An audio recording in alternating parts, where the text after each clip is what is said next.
Anyone who's been following me on Twitter or has seen my Smash Brothers and Soul Calibur Custom Fighters videos probably realises that I'm a massive Pokemon fan, and I have been since I was a child. Pokemon Red was the very first video game I owned, and since then I've bought every single generation. While others around the same age as me fell off the series after the second generation, maybe the first, third generation onwards cemented when I realised that Pokemon was going to be a series that was always going to be with me throughout my life. I was big into the Pokemon anime as a kid, and actually started watching it subs in recent years. I was big into the Pokemon trading card game as a kid, and I picked up that too and started playing that again. But the Pokemon games have been the most consistent thing Pokemon related throughout my life, and in my opinion, the move towards a more story-driven experience has only served to keep me hooked in the long run. With the release of Pokémon Sword and Shield coming out very soon, I thought this video was the goodest time to ever to do a Pokémon team history. So without further ado, this video is my history of Pokémon in-game teams.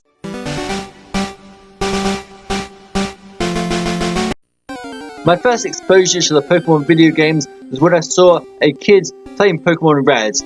I asked if I could borrow his game and start my own save file, and he said only if I didn't save over his existing one already. So I started a new game and started with Charmander, who at the time was my favourite of the original 3 starters, and carried on playing through that up until about Pewter City, I think. That's as far as I got, but during my playtime with the game, I became hooked, even though I had no idea what I was doing.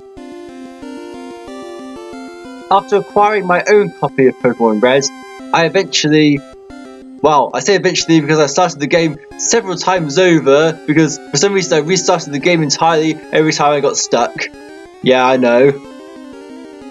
There was even a playthrough where the SS Anne left before I got the HM for cut, which forced me to restart the entire game, which is one of the strangest occurrences I've ever seen, because that is not a recorded glitch known on the internet, yet I specifically remember that happening. Anyway, in the playthrough where I finally managed to get through the whole game, I started with a Bulbasaur. Like many people playing their first ever Pokemon game, I didn't really bother to build an entire team of 6, and just stuck with the Bulbasaur, which eventually evolved into an Ivysaur and then into a Venusaur, in order to just power through the game with an over-leveled Pokemon. I do remember using a Beedrill against Lorelei's Dugong in one playthrough, but I can't remember if that was the later playthrough and not the original one. Regardless, my Pokemon Red team was effectively just Venusaur, with every other Pokemon in the party used to provide HM support, or to be a sacrificial lamb while I revived my Venusaur if it ever fainted. I eventually raised my Venusaur up to level 100, but not knowing anyone else who had Pokemon Red or Blue, I didn't really have any competition to raise a proper team against. I did go out of my way to try and catch as many Pokemon as possible. After all, you do need to catch as many Pokemon as possible in the original games in order to get some key items.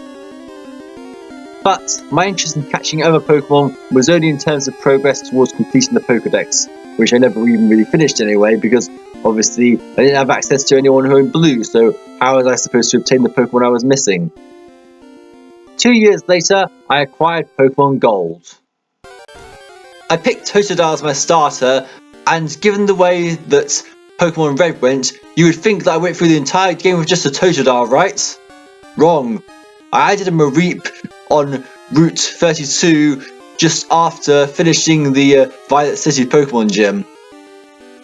Unlike Gen 1, I actually had someone I could trade with now, so there was some need to bring in an extra attacker to the team to deal with more threats that a simple Totodile couldn't. And while Feraligatr would become the strongest Pokemon on my team, the Ampharos wasn't too far enough and provided additional extra coverage and was particularly powerful in multiplayer battles, and it helped cement Ampharos as one of my favourite Pokemon of all time.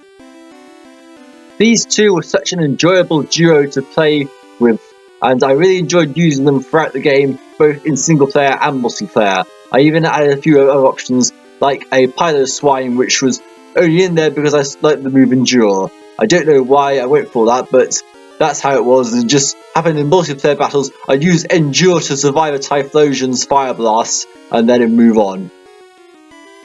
I spent a lot of time on Pokémon Gold and Silver, and for a long time, they were my outright favourite Pokémon games. After training my Venusaur to level 100, I was trying to do something similar with both Feraligatr and Ampharos.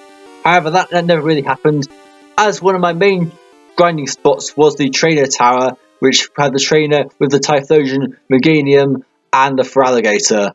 However, it got overwritten by a friend's data who had a Mewtwo, which was it was too strong for my own team to handle at the time. A series of events followed, which eventually meant I was done with this team, and eventually I no longer have Pokémon Red or Pokémon Gold. I gave Pokémon Gold away because, given my age, I was wondering if it was time for me to finally move on from Pokémon and play another game series altogether. However, my mind changed after reading a foreign brochure of Pokémon Ruby and Sapphire and thinking that they looked really cool at the time, and decided that after all, I did want to get the newest Pokémon games that were coming out not too long after that. On to Pokémon Ruby, arguably the biggest step I took towards transitioning from only using one Pokémon to a full team of 6. I started out with just a Torchic, but after a few routes into the game, I added a Shroomish to my team. The reason being for this was that the first gym is a rock type, and I felt that I needed additional coverage against rock types given that my Torchic was going to be weak to it. Not realising, of course, that it was going to evolve into a Combusken, which would be strong against rock type with its double kick attack. This duo became a trio with the addition of a Tentacle from Dewford Town. However, this Tentacle, as it would grow and evolve, would only ever know HM moves: Cut, Dive, Surf and Waterfall. I'm not even joking. And yes, due to a massive oversight on my part, I will end up with 2 fighting types on the team because both Blaziken and Breloom were both part fighting types. However, that didn't prove too much of a problem because they were quite a bit over level compared to the rest of the team. Both of them had the moves to be able to deal with any threats that stood in their way. However, there was one Pokemon that I really wanted to add to the team, which I couldn't because I thought at the time you had to catch the main legendary Pokemon in the Master Ball. That Pokemon was Groudon, and the reason I didn't catch it, I missed the Master Ball entirely in the Team Magma hideout, and the Team Magma hideout closes its entrance after you visit for story purposes, so if you miss the Master Ball, you can never go back and try and get it, and you have to try and win it in the lottery. After seeing Elite Four Drake use a Flygon in his team, I was wondering how you're supposed to obtain that Pokemon. Then I looked at the Pokedex and realised I never saw what a Trapinch evolved into. It eventually made the connection that Trapinch was actually what would allow you to get a Flygon eventually. So after the game, I caught a Trapinch, trained up to a Flygon, and trained that Flygon all the way to level 100. It became one of the new powerhouse Pokemon alongside Ken and Breloom on the team, and it is currently residing on my Pokemon Pearl cartridge. I really enjoyed using a Flygon, and it became one of my all-time favourite Pokemon as a result of this game. Ken the Blaziken is currently the oldest Pokemon I own on any of my Pokemon games. Yes, it has a terrible moveset. I know much better than now that you don't just give Pokemon their stab moves, you need to give them some additional coverage, even if the stab moves do a lot more damage. But due to being unable to bring Pokemon over from Gens 1 and 2 due to the introduction of EVs and IVs, this Blaziken is currently the longest serving Pokemon I ever own. And it also has Pokerus, which is a bit pointless at level 100, but maybe I can pass it on to someone else. The main reason these guys got transferred over to Pokemon Pearl was I decided to start Pokemon Ruby all over again after wanting to replay the story.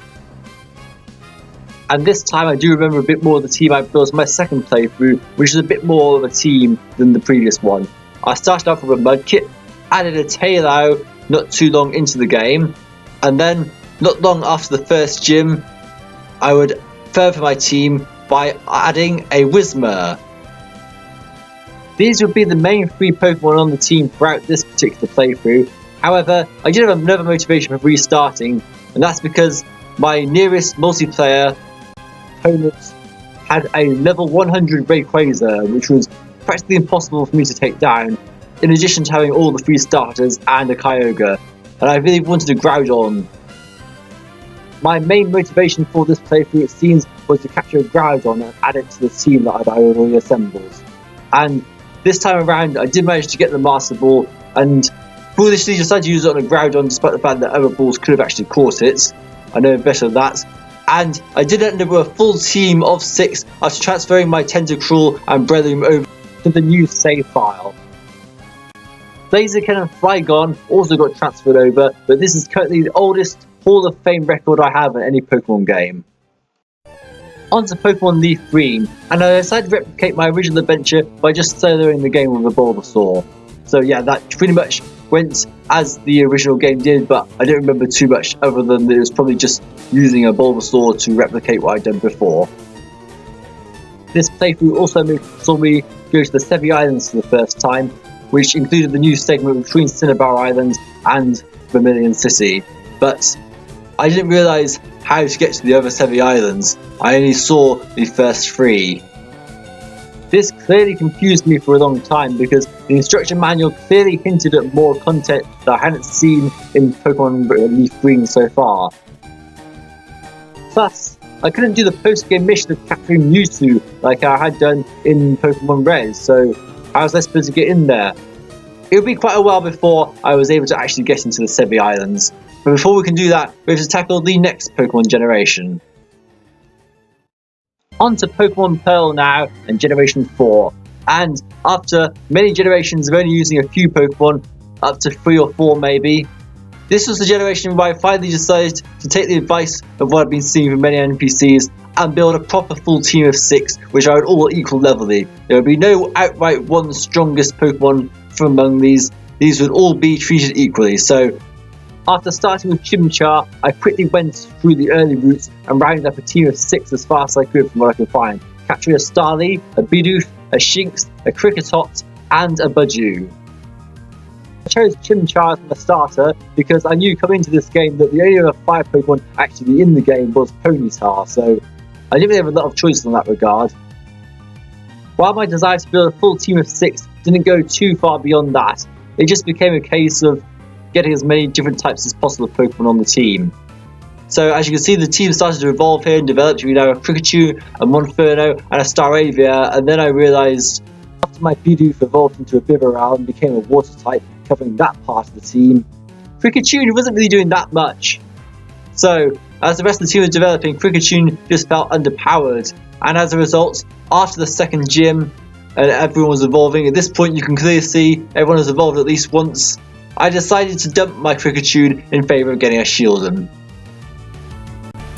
RIP Kricketune, you have one of the best cries in Pokemon, but unfortunately for you, you evolved a bit too early and your usefulness was starting to dwindle already from being weak as an evolved Pokemon, so Shieldon I felt was better in the long run, which eventually evolved into a Bastiodon, and as you can see the team's developed quite nicely at this point with some pretty powerful Pokemon. There's a good range of types on display here, and I also started to diversify my move pool to try and give Pokemon moves that are outside their normal type in order to counter other weaknesses. It got to the point eventually when I realised the potential of full teams of 6 that they can counter any weakness. But as the rest of the team was growing, it became very apparent that my replacement for Kricketune, Bastiodon, neither was the Pokemon I actually needed.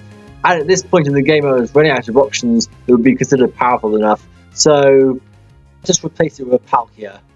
Yeah, I know, I even caught it in a Master Ball when I didn't need to.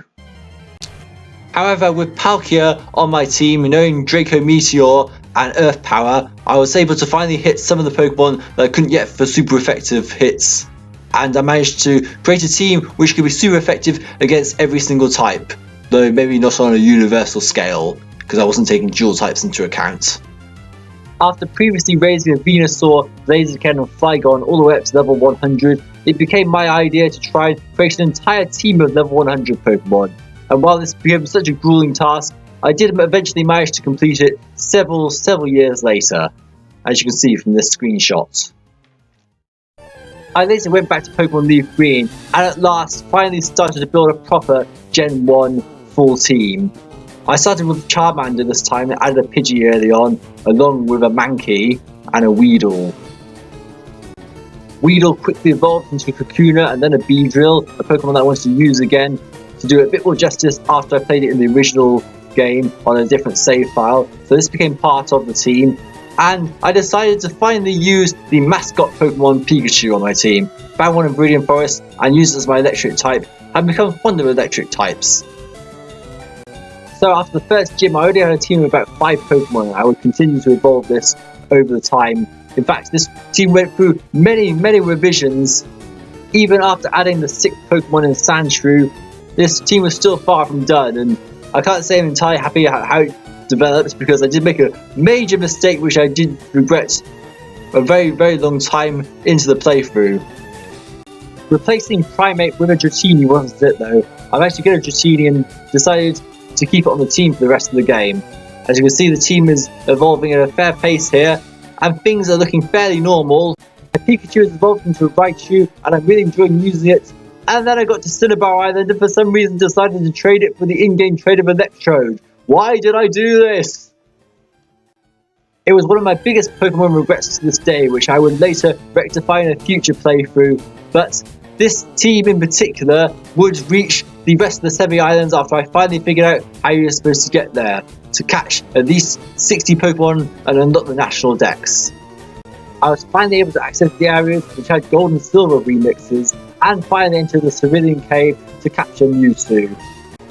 The music on the 7 islands from Gold and Silver had me longing for a true Gold and Silver remake, having seen a ROM-hacked version on the internet not too long ago.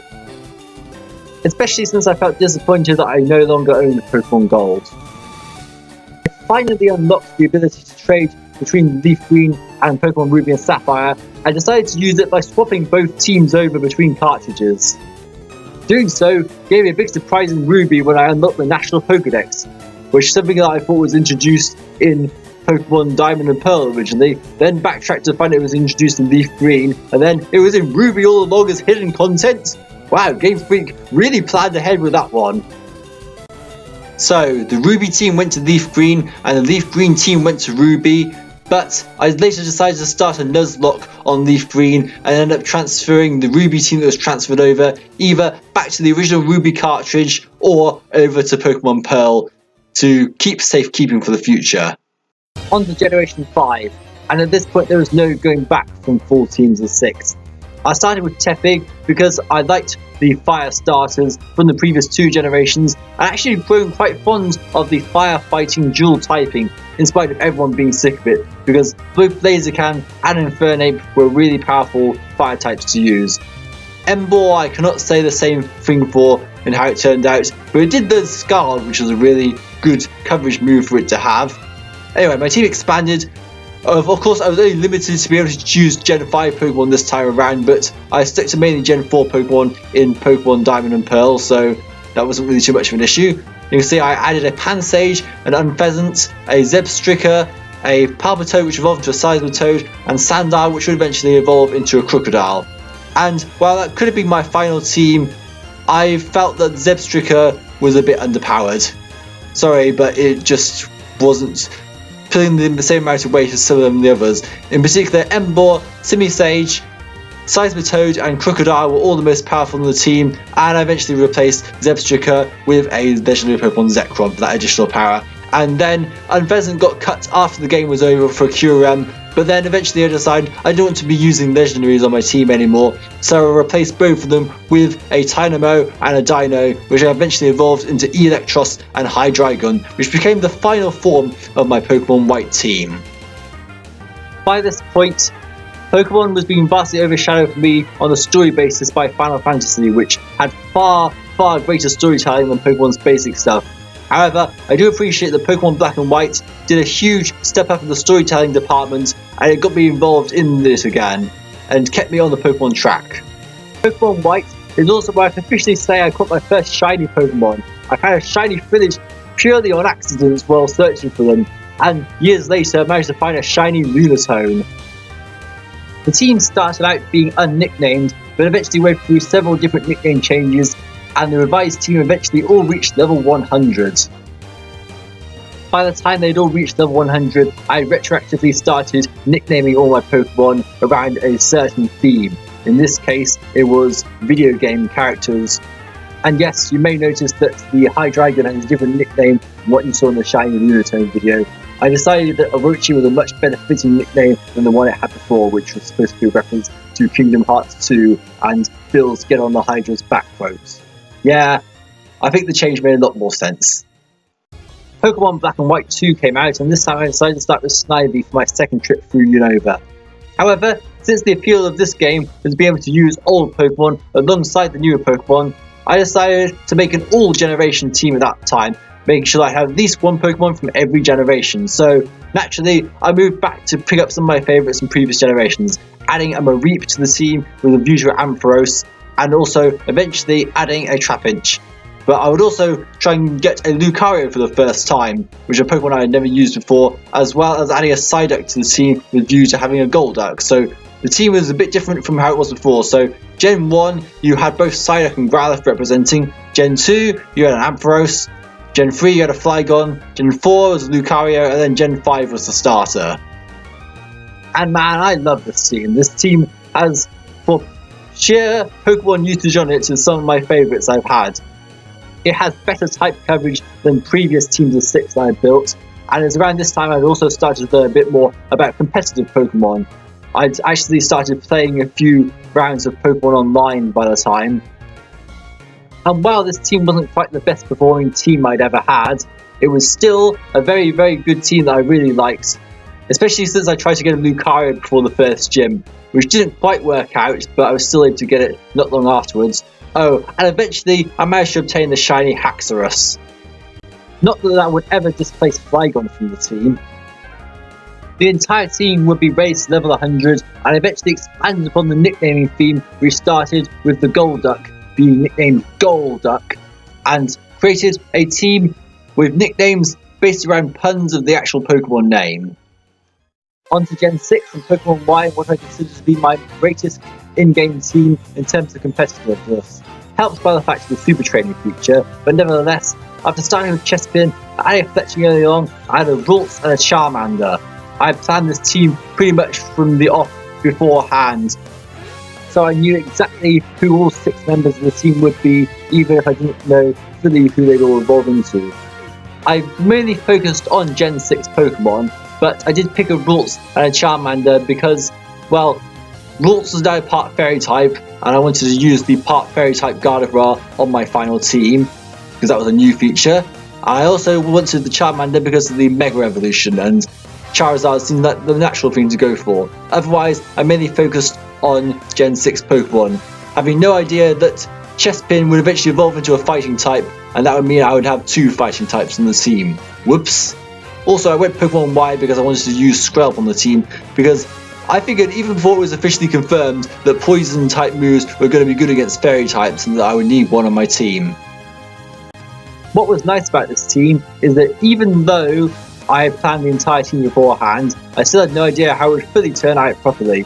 For example, Chestnut being a fighting type, but also I had no idea that Gardevoir was going to have a Mega Evolution. That was a complete surprise, and it eventually invalidated the Mega Charizard because Mega Gardevoir was so strong, and its Sing was so strong it was able to one-shot a Mega Mewtwo.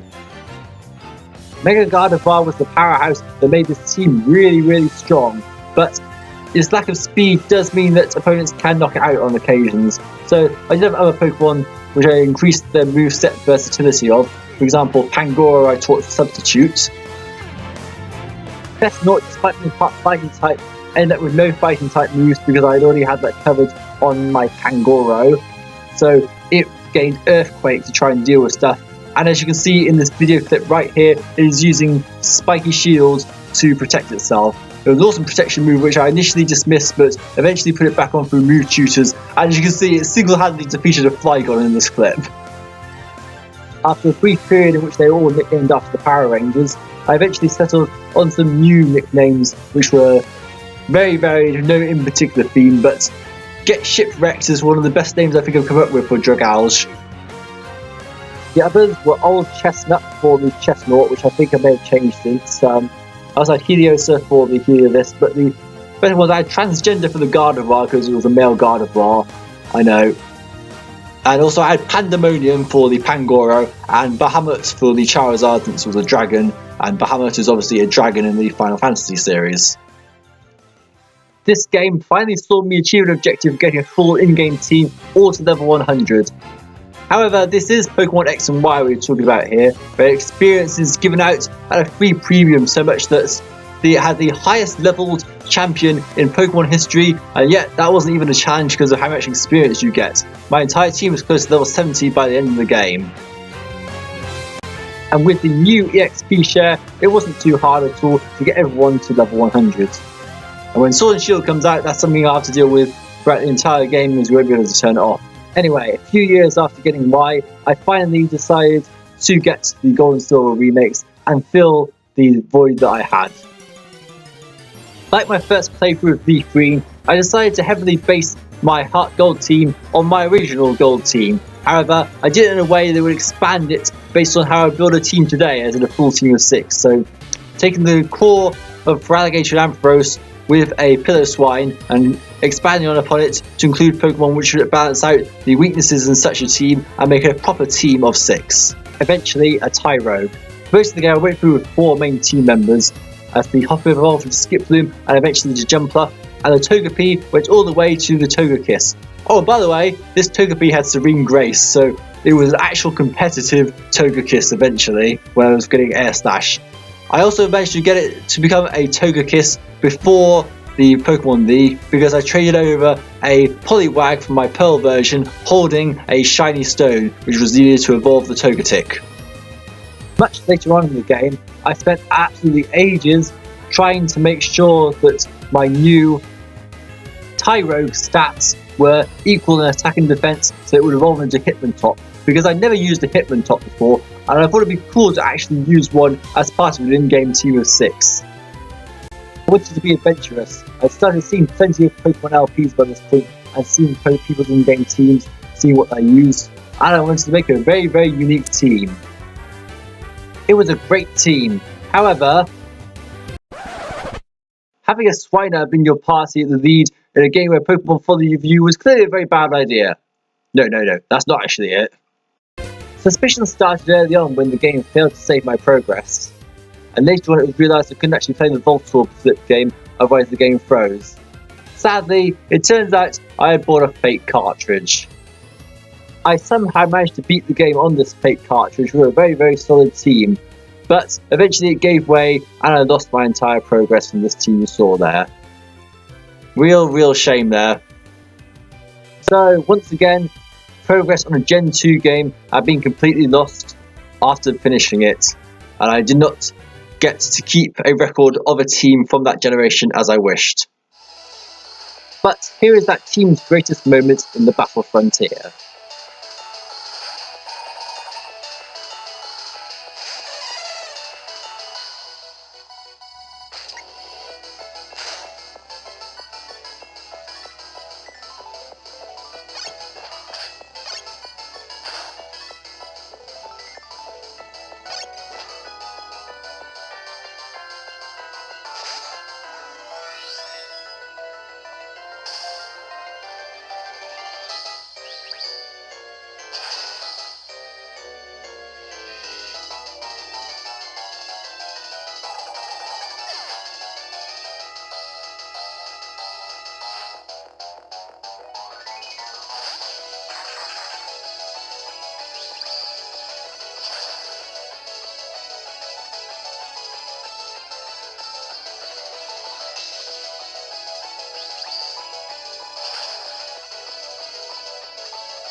I lost that Togekiss overall in the end, but I made peace with it because it was my fault for buying a fake cartridge.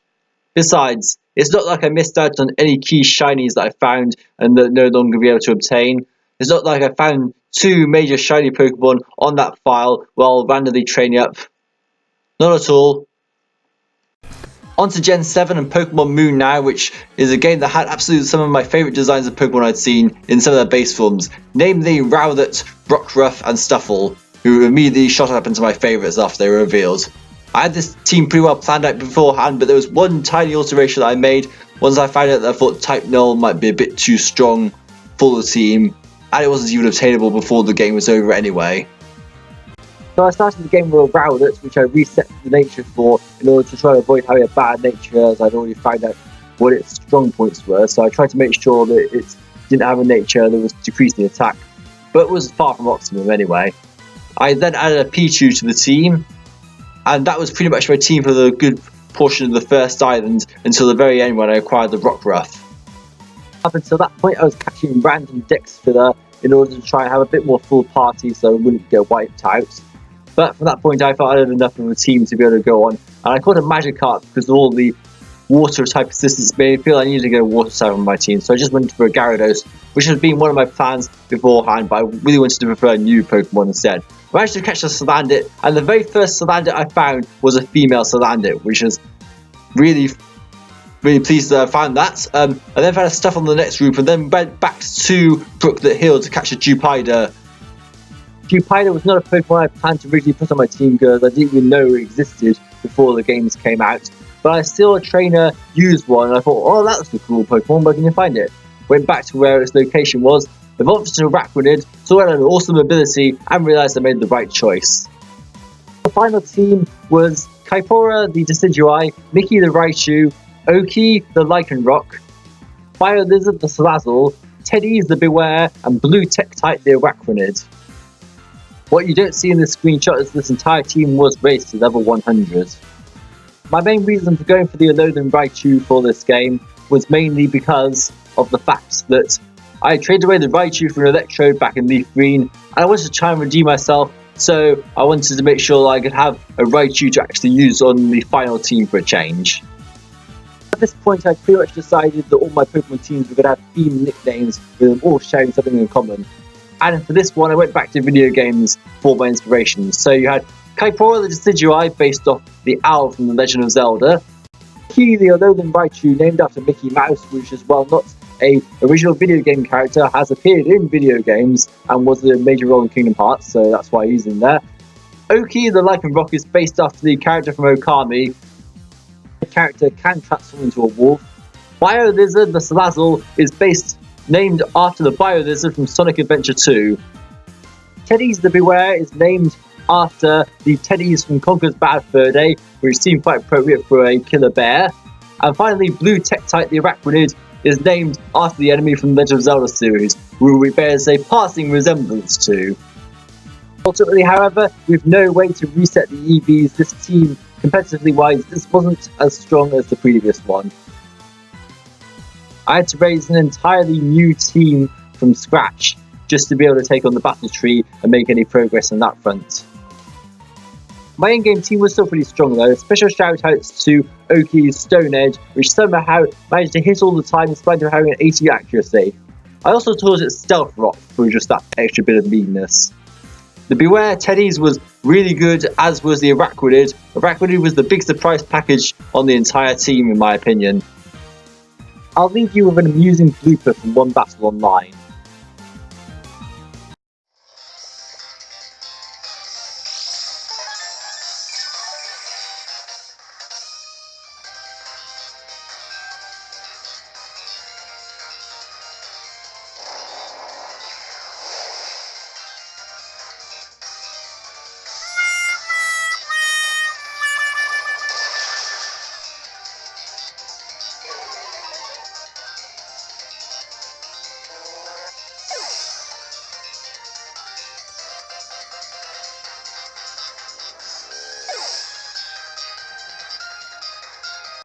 Sun and Moon, however, weren't actually the last Pokemon games I played that I built an in-game team in, because still determined to have a proper Gen 2 team, I picked up a copy of Pokemon Soul Silver and went through Gen 2 yet again.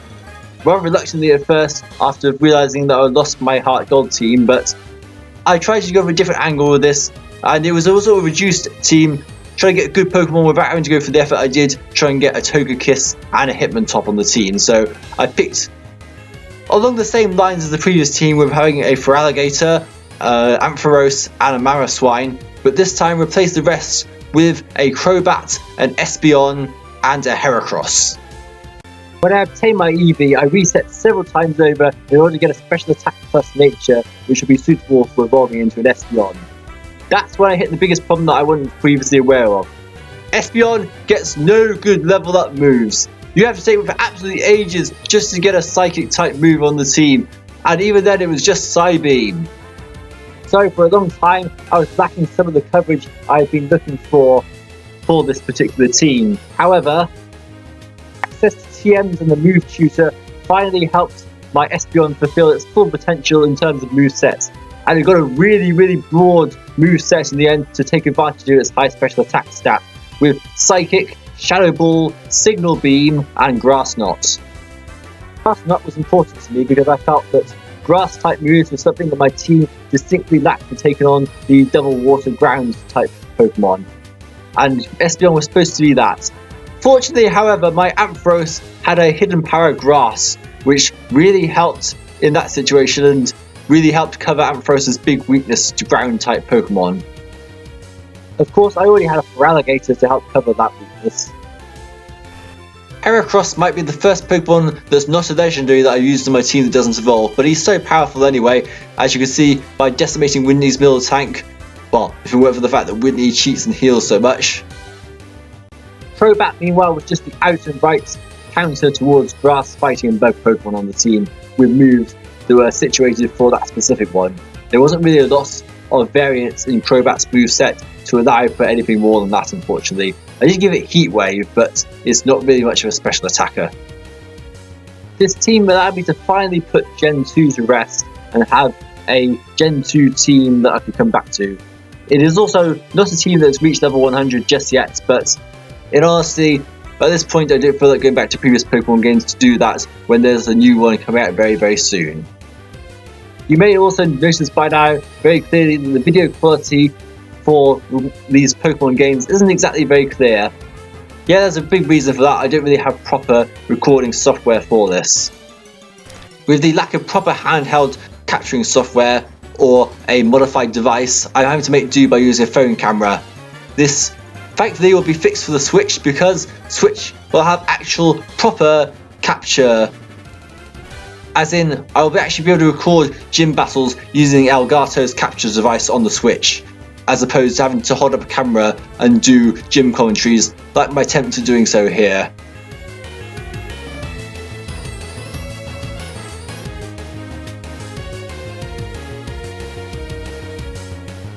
I'd also like to go on record to say that Claire's Kingdra is stupidly frustrating. Whitney's Miltank is also extremely frustrating, but at least for that, you have a chance to be able to catch a fighting type Pokemon beforehand and hit it for super effective damage. This time, I'm pretty sure it's impossible to have a Dragon type on your team by this point, so you literally have no super effective counter against this thing. And unfortunately for my Espeon, it didn't really have the best of moves to be able to take on this. I chose it because its high special attack, being enhanced by its own nature, meant which I thought could hit it for the most amount of damage, but even then that was a real struggle to get it down, and as you can see, Dragon Pulse on low health was not really ideal and I got KO'd by a critical hit.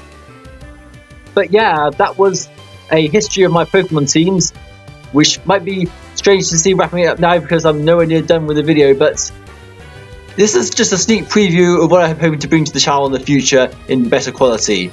When Pokémon Sword and Shield come out, I'm going to be doing videos on every single gym battle in the game with my in-game team as it progresses. Speaking of which, here's my team plans for said Sword and Shield team. I'm going to start with a Sobble, which will be nicknamed James Bond. Keep in mind that I've not seen any of the leaks and refuse to look at them, but I think a Spy Chameleon would be a cool final evolution if that's the route they're going. I am open this time to do a no starter run, and Cramorant is one of my favourite designs, so it'll probably be something that I put in the team. Yamper and Corviknight are dead set to go on the team. I love these Pokemon's designs, and they're definitely going on there. I also like the look of Impidimp, and it could be a good option for a fairy type, which I hadn't used in the previous generation, but do want to go back to because I feel that's a good type for coverage. And then we have a strong possibility of Sirfetch'd, for a fighting type, because I figured that looking at the team, it does need something for fighting type, and it also needs a ground type. No ground type Pokemon have been officially revealed so far. I know they've been leaks, but I don't know what would have been leaked from that. But if there are any new ground type Pokemon, I'm definitely going to add that to the team, because the team has a massive weakness to electric, what with Corviknight and either Sobble or Cramorant. Since Galar is based in the UK, my plan for nicknames this time around is to use British culture and literature as the inspiration for the nicknames. So, as I said before, Sobble's nickname plan was James Bond, but I also plan to nickname the impudent Harry Potter, and if I get a Sirfetch'd, it will be Sir Lancelot. Corviknight is planned to be called Quoth, as in Quoth from Discworld, and Yamper, well, I was planning on calling Yamper Whiskey after one of the Queen's Corgis, but I may reconsider that and find an alternative dog name. And of course, Pokemon genders may force me to choose a different type of name. Thank you very much for watching my history of Pokemon in-game teams, and I'll see you for Sword and Shield gym battles.